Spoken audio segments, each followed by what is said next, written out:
Sejumlah bahan pangan di pasar-pasar di Kota Palembang alami kenaikan menjelang Hari Raya Idul Fitri 1444 Hijriah. Hal tersebut berdasarkan dari pantauan di salah satu pasar tradisional, yakni Pasar 10 Ulu Palembang. Harga daging sapi dilaporkan mencapai Rp180.000 per kilogramnya. Amak, salah satu pedagang di Pasar 10 Ulu mengungkapkan jika naiknya harga daging sapi ini sudah sekitar seminggu yang lalu, dikarenakan banyaknya permintaan masyarakat terhadap daging sapi.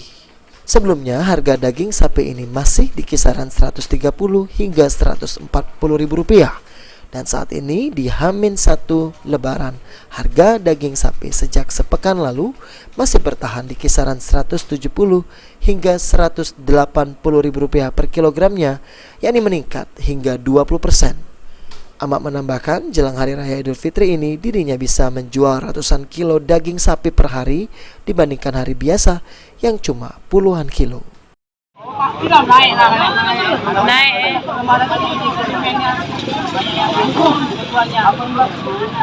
Sudah berapa lama Kak naiknya? Sekitar 5 hari lah. 5 hari. Ya. Naiknya berapa Kak? Dari harga berapa ke berapa Kak? Harga dari 40 sampai 80 sekarang. 80 per kilo ya?